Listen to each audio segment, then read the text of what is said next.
আসসালামু আলাইকুম, welcome back to my channel. কেমন আছো তোমরা সবাই? আশা করি সবাই খুব ভালো আছো। আমিও আলহামদুলিল্লাহ ভালো আছি। বাসায় যখন আম অনেক বেশি পেকে যায় তখন সে আমটা না পারা যায় বটি দিয়ে কেটে খাওয়া, না দেয়া যায় ফেলে দেয়া। তো সেজন্য কী করেছি, আমটি দিয়ে হঠাৎ করে মাথায় একটি আইডিয়া চলে আসলো, আর সেই আইডিয়াটাই তোমাদের সঙ্গে শেয়ার করব। তো চলো দেখাচ্ছি। তো প্রথমেই আমটি ধুয়ে পরিষ্কার করে নিয়ে আমি আমের খোসাগুলো ছাড়িয়ে নিয়েছি। নিয়ে আমি আমগুলো এভাবে ছাড়িয়ে তারপরে আমি এগুলোকে বিট করে নেব। আমি বিটার মেশিন দিয়ে এটাকে একটু বিট করে নিয়েছি। নিয়ে এর মধ্যে দিয়ে দিয়েছি 1 কাপ ময়দা। আমি ময়দাও আমের সাথেই বিট করে নিয়েছি।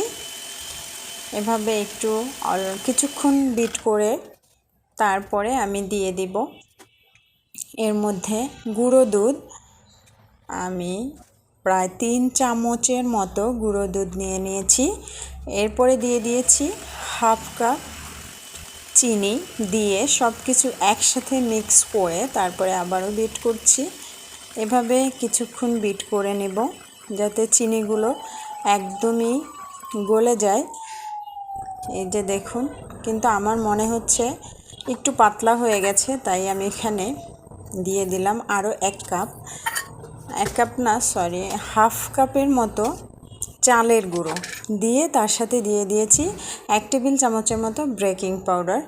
দিয়ে আমি এটাকে আরও ভালো করে বিট করে নেব। সবগুলো মিক্স করে একসাথে বিট করছি। এই যে দেখুন,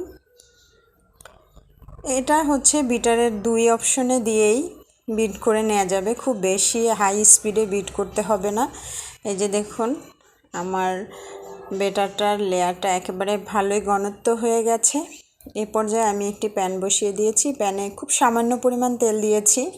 তারপর আমার মনে হয়েছে তেলের পরিমাণটা একটু বেশি হয়েছে, আপনারা আরও কমিয়ে দিবেন তেল, তাহলে আমার মনে হয় আরও একটু ভালো হবে।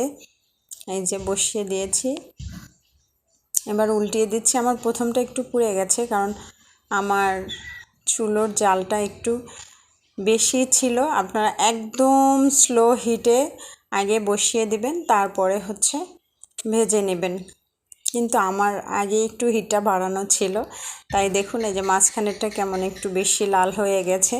কোনো অসুবিধে নেই, আমি সবগুলো এভাবে লাল লাল করেই ভেজে নিব। এভাবে উল্টিয়ে দিতে হবে। এটা কিন্তু খুবই সফট, একদমই হালকা হাতে সুন্দর করে উল্টিয়ে দিতে হবে। একটু বারে বারে উল্টিয়ে দিবেন যাতে কোনো পাশই খুব বেশি পুড়ে না যায়। এই যে দেখুন, হালকা করে যাতে একদম বাদামি বাদামি হয়ে যায়। তো যত স্লো হিটে খুব ভালো করে ভাজতে পারবেন ততই এটা খেতে কিন্তু ভালো হবে। উপরটা একটু ক্রিসপি ভাব আসবে আর ভিতরে একদমই সফট। আমি এর আগে কখনোই এই পিঠেটা বানাইনি। এটাকে প্যানকেকও বলা যায়, আবার পিঠেও বলা যায়। এই যে দেখুন, হয়ে গেছে। এই যে এরপরে আমি বাকি যে বেটারটুকু ছিল সেটুকুও দিয়ে দিচ্ছি। আপনাদের দেখানোর সুবিধার্থে আমি দেখাচ্ছি।